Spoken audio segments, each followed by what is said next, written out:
liquidation is when you sell all of the property, including the contents inside the house and the outside of the house and the real estate itself, all at one shot. So what is the main difference between a living estate sale and an estate sale? Well, a living estate sale, typically the property owners are still alive. When there's a regular estate liquidation or estate sale, the property owners are deceased. And a living estate sale is typically someone who's downsizing or wants to move into a property that's easier to maintain and smaller. And so they take whatever they want, and then whatever they leave winds up getting contracted in a living estate sale liquidation with us. And typically we only do that if we're liquidating the real estate too. So if it's a large house and they're moving to a smaller house, we wind up selling all of their personal belongings that they leave in the larger house as well as the house itself.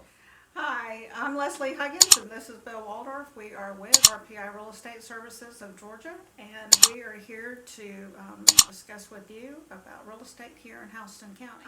How long exactly have you been doing real estate liquidations, and how exactly did you get started doing this? I've been doing estate liquidations in Middle Georgia since 1997. I've been doing real estate sales much longer than that, but the way I got involved with estate liquidations was my attorney here in Warner Robins, my attorney friend, Nick Zumberis, had a client who was deceased, and all of his relatives lived out of state, and they could not find anyone to handle organizing and liquidating the contents of his house or restoring the house and selling it. And so at the time I owned a restoration company, and I was a licensed realtor, so he called me and asked me to organize a sale for the contents of the property, and then to restore the property, and then to sell it. And so all that started in 1997. So what is the best advice that you can give someone that is going to be involved with an estate, liquidating an estate?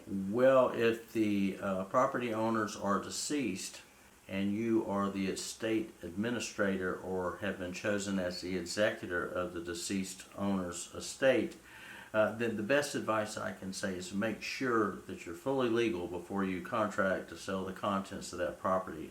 Be sure the will has been probated and that the probate court fully understands that you are the estate administrator and they have designated you as the estate administrator. That's the number one thing. And the number two thing I would recommend is just to make sure that all of the siblings and heirs of the deceased understand who's in charge of the estate liquidation, because the third party like ourselves, we're only going to want to deal with the estate executor or the estate administrator themselves, not with all of the siblings. We need one person to deal with. So that's the best advice I can give in that situation. So what are some of the do's and don'ts of an estate liquidation? Well, again, the number one do is to make sure you're legal before you start selling the contents of that property, because it could lead to trouble later with siblings and heirs of the property.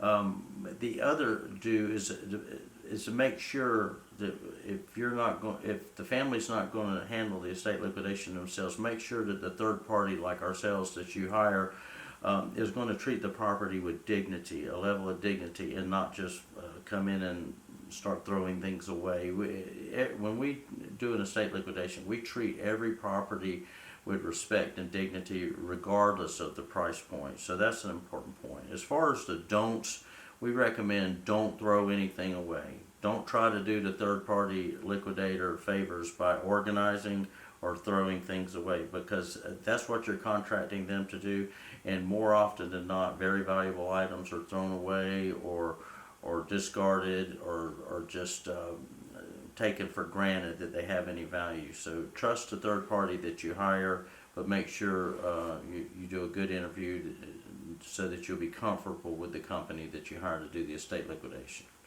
How long does it typically take for the liquidation process? We put 30 days on our contracts with a 7-day variance case of weather issues or other emergencies. So as far as the contents of a property goes, and when I say contents, that's not just what's inside the house. That may mean the lawn care items on the outside, or a tractor, or there's no telling what may be out there. We've sold hot rods, tractors, old trucks, new trucks, RVs, all kinds of things. So you just want to make sure that they have enough time to properly do this and evaluate these items before you do the sale. So if anyone tells you they can do it in a week, then something's wrong with that equation. But typically it takes 30 days, 30 days or less, and sometimes when weather issues it could take a little bit longer, but we typically never take longer than the 37-day periods.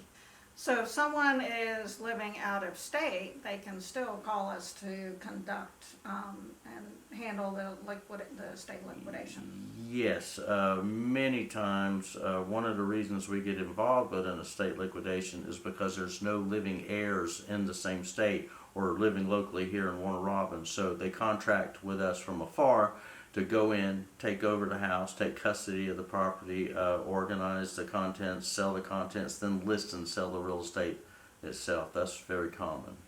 So if you would like to reach out to us and get started discussing your estate liquidation process, then please do. Just as soon as you can do that, the better situation that we can be able to give you those much needed steps to be able to get from the very beginning to the very end, and just wrapping everything up in a smooth process. So if you would, please join us next week when we are discussing the housing shortage and how it affects you, whether you're a buyer or a seller.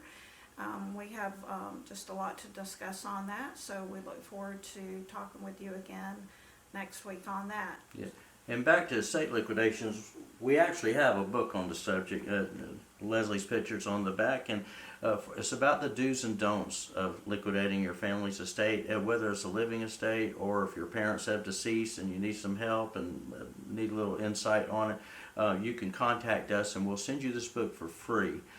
But just call us at RPI Real Estate Services or contact us through any of the contacts that Leslie leaves on the video. So. Yeah.